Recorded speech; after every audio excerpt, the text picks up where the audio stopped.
Buenos días, esta es la sustentación del proyecto final de la asignatura Modelado de Sistemas. Somos estudiantes de la Universidad Pedagógica y Tecnológica de Colombia. Estamos inscritos en el programa de Ingeniería Electrónica en la Facultad Seccional Tuna. Nosotros somos Aura Jimena González, Juan Carlos Saavedra, Juan Camilo Gómez y María Paula Mantilla. El proyecto consiste en un reactor bioquímico para producción de etanol por fermentación de biomasa de desecho.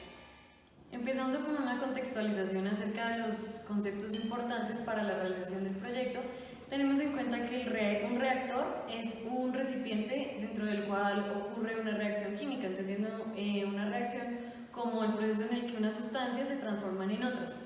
También tenemos en cuenta el concepto de biomasa, que hace referencia a una masa viva, lo cual se logra añadiendo levaduras a la mezcla o a la concentración que se vaya a fermentar. Y la fermentación, que es el proceso más importante del proyecto, es un proceso mediante el cual se oxida la glucosa presente en la mezcla y de esta forma se obtiene etanol. Sin embargo, hace falta un proceso de destilación posterior al de la fermentación para poder obtener el etanol separado de los demás componentes de la mezcla.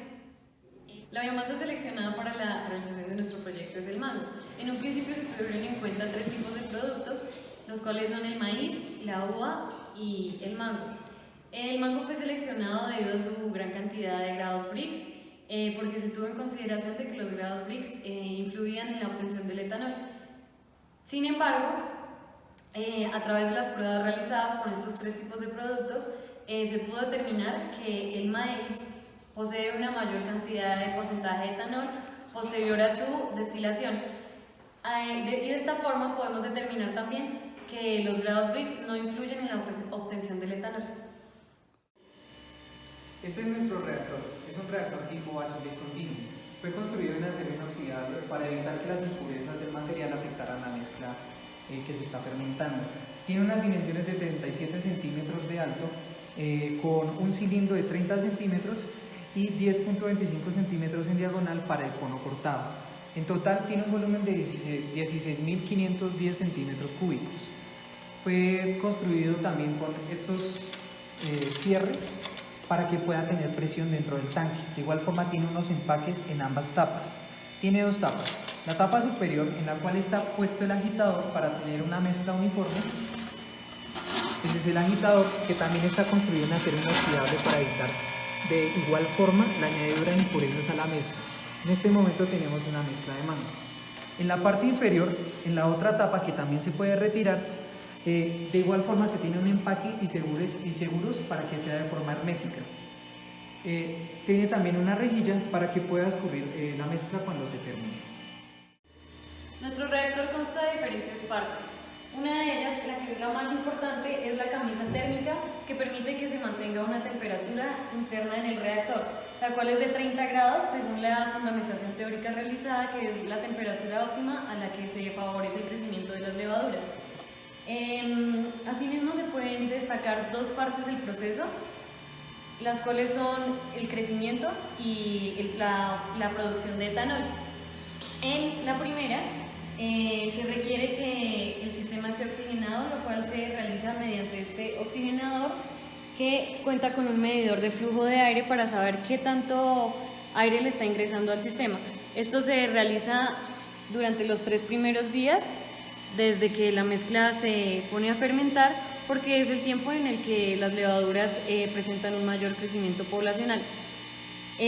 La camisa térmica funciona con este termorregulador, al cual se le preestablece una temperatura de 30 grados y con la sonda que trae se le puede sensar la temperatura que está dentro del reactor y de esta forma estabilizarla mediante este actuador que viene siendo la camisa térmica. También cuenta con un regulador de CO2, el cual posee 2 manómetros, uno para la medición de presión interna del reactor y el otro para el gas carbónico. Para realizar las pruebas de fermentación y destilación de mango, se hizo primero una prueba acerca de la pulpa de mango y segundo una prueba con la cáscara de mango. Se dejó un tiempo aproximado de fermentación de 1 mes. En dicha prueba se tenía en cuenta y la cantidad de azúcar. Posterior a eso no se tenía conocimiento acerca del porcentaje de alcoholes presentes en dicha fermentación, por lo cual se acudió a la Escuela de Química para que nos dieran acceso al laboratorio y poder hacer el proceso de destilación. Dicho proceso de destilación se realizó más o menos en 5 horas con las diferentes pruebas y se obtuvo un resultado de aproximadamente 1.33 grados Brix de etanol. El proceso de fermentación, como se dijo anteriormente, consta de dos procesos: la etapa de crecimiento de la levadura y la segunda, la generación de etanol. Esto pasa cuando ya el nivel de oxígeno en el tanque presenta un nivel muy bajo y la levadura tiende a seguir creciendo, pero de una manera más pequeña, y allí es donde genera el etanol. Por eso nosotros lo que hicimos fue documentar a través de muestras el crecimiento y la variación de este tipo de la fermentación. Entonces, la primera muestra del primer día, la segunda, tercero, cuarta, quinta, sexta y séptimo día, que son el proceso en el cual dura nuestra fermentación. El proceso de fermentación, por lo general, tiende a durar entre 8 y 15 días, que es lo máximo que podemos alcanzar etanol en la obtención de la fermentación. Es importante también tener en cuenta que la primera etapa de crecimiento se genera en los primeros 3 días, donde la mezcla presenta grandes cambios fisiológicos y en su densidad. El proceso de fermentación empieza desde que el microorganismo extrae del medio la glucosa, el cual, por medio de la cantidad de agua que presenta el medio, hace que sea mucho más fácil para el microorganismo tomar esa glucosa. Entonces ella lo que hace es abrir su membrana, llenarse de este agua con glucosa y por medio de su metabolismo agrega enzimas a esta mezcla y la descompone para así obtener el ATP de la mezcla. Este proceso es importante porque allí la célula, el microorganismo, extrae la energía suficiente de la glucosa y como subproducto, que es su respiración, genera dióxido de carbono, que es uno de los subproductos que tenemos en la fermentación. Además de esto, cuando ya la célula ha extraído toda su cantidad de ATP de la glucosa, ella se llena de etanol. Entonces es momento de liberarlo y allí es cuando ella libera el etanol y vuelve y se carga con la glucosa del medio para seguir su proceso de crecimiento, el cual dura los 3 primeros días, como lo comentamos. Después de haber terminado el proceso de fermentación, procedemos a la parte de destilación, en donde en el laboratorio de química, por un proceso de destilación simple, llevamos nuestra muestra y la filtramos para sacarle las impurezas y sobre todo apartar la parte sólida de la parte líquida de la muestra. Esta se lleva a un balón de destilación, en donde principalmente por un control de temperatura que consta de entre los 75 y 80 grados centígrados, que es el punto de ebullición del alcohol, se condensa y allí, por medio de una tapa de condensación, de un tubo de condensación, obtenemos finalmente nuestro etanol. Para confirmar esto, utilizamos un equipo de refractometría en el cual en el lado derecho observamos el espectro del líquido y en el lado izquierdo miramos su contenido de alcoholes. De las diferentes muestras que se realizaron, obtuvimos una que duró aproximadamente 26 días, en el cual obtuvimos 22% de alcohol en la muestra con 18 grados Brix. En el segundo experimento tuvimos una destilación de mango en 15 días, donde tuvimos 17 grados Brix y 20 grados de alcohol. En la tercera tuvimos una destilación de mango, en donde también utilizamos 25 días de fermentación, 18 grados Brix y 20% de alcohol. Y tenemos finalmente otra prueba, que es otra destilación de mango con 15 días de fermentación, 16 grados Brix y 18% alcohol en la mezcla. Teniendo en cuenta que el etanol es un biocombustible, podemos verificarlo a través de una prueba de espectrometría en donde miraremos el color de la llama y esta debe ser azul. En el informe previamente se explica y se da referencia de este tipo de fenómeno. Después de conocer el proceso de fermentación y destilación para la obtención de etanol, es importante hacer un balance de masa. El balance de masa en un reactor tipo batch de un sistema cerrado sin entrada ni salida de materia durante todo este tiempo de fermentación hace que nuestra ecuación quede de la siguiente forma: la entrada igual a la salida más la desaparición por reacción más la acumulación, donde el flujo de entrada va a ser igual al volumen inicial por la concentración inicial.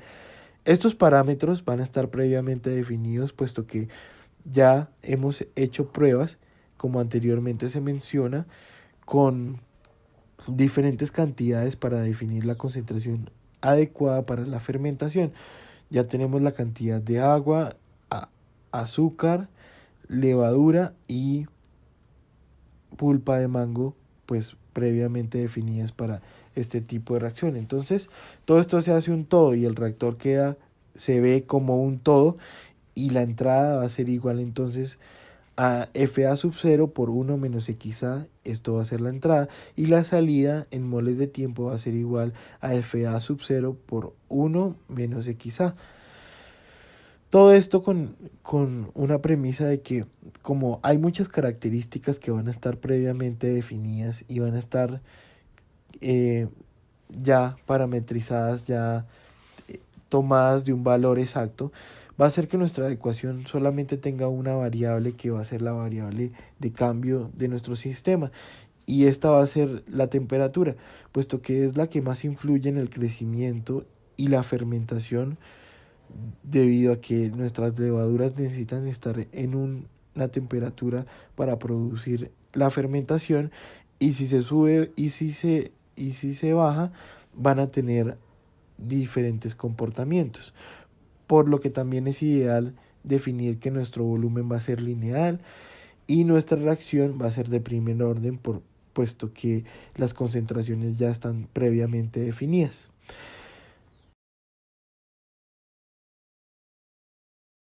Para el balance de energía se tienen en consideración ciertas condiciones que son importantes para llegar a esta ecuación de energía, las cuales son: primero, el reactor se supone que tiene un comportamiento de mezcla perfecta y que no tiene pérdidas de calor hacia el exterior.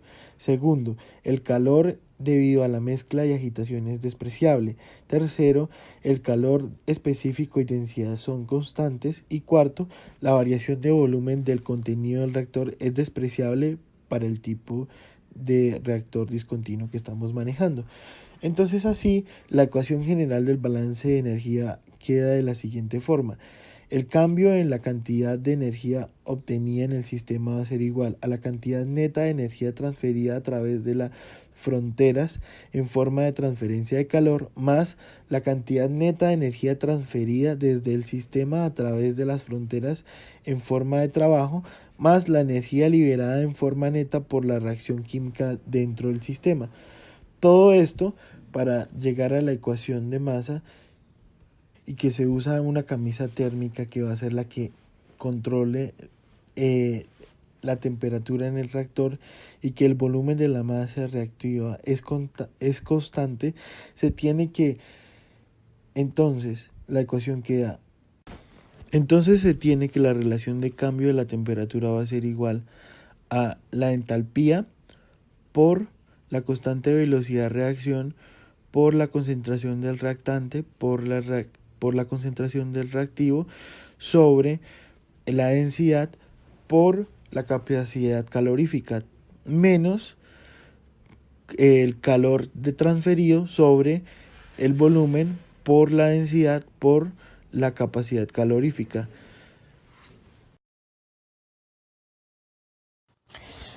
Para tener en cuenta la reacción química presente en la fermentación, se debe hacer uso de los pesos atómicos. en este caso carbono, oxígeno e hidrógeno. Al agregar azúcar a la mezcla se debe tener en cuenta que un mol de sacarosa más un mol de agua se da como resultado 2 moles de glucosa. Por ende, al conocer el peso atómico de la sacarosa y la cantidad de agua que viene presente en el azúcar, se puede saber la cantidad de glucosa en el mismo.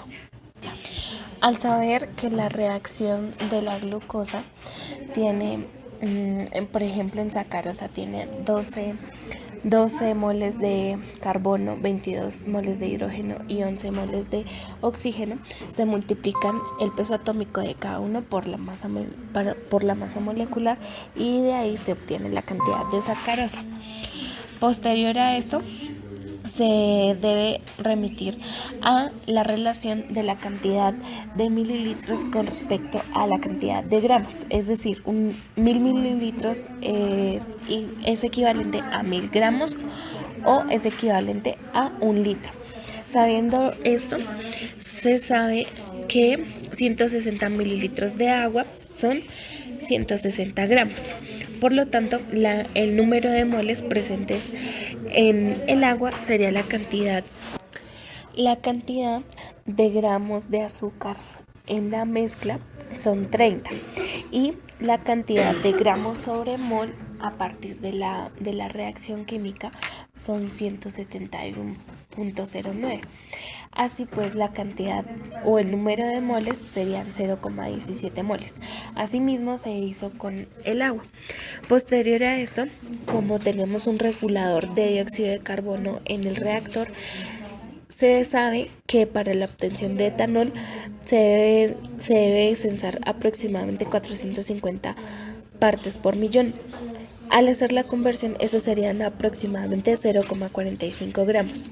Teniendo en cuenta la cantidad de dióxido de carbono, ya podríamos pasar a la ecuación de etanol para conocer la cantidad teórica presente en la mezcla.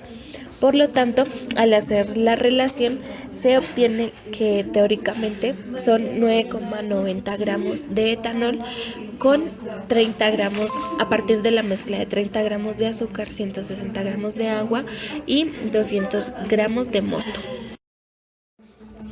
En cuanto al modelo del reactor, inicialmente se tuvieron en cuenta variables como temperatura, pH, humedad relativa, presión,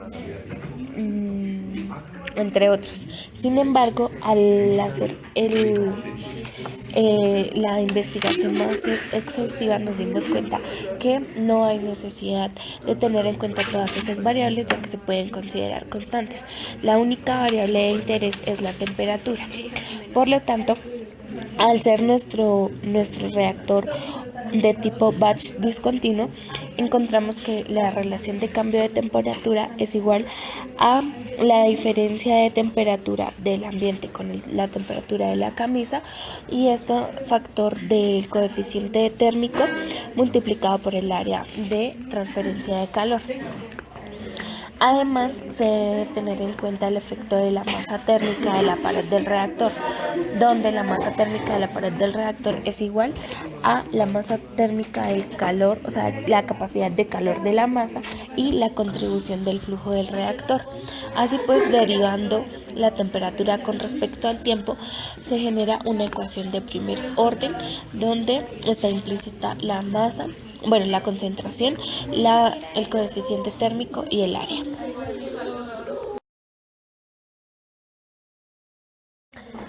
Para la obtención del WIT de MATLAB se debe tener en cuenta la constante de calor específico, que es 0,12, el área total del reactor, que son 2.780 centímetros cuadrados, y el coeficiente de transferencia de calor, que es 1.163. Para esto, también se debe tener en cuenta la masa térmica del reactor, sabiendo que en total son 20.000 gramos y como tal de la masa térmica son 12.303, y la temperatura de la camisa, que son 30 grados centígrados.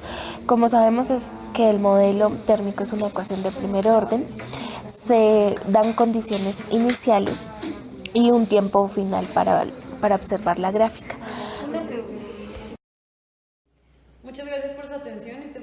proyecto final para el área de modelado de sistemas es nuestro reactor bioquímico para producción de etanol por fermentación de biomasa de desecho.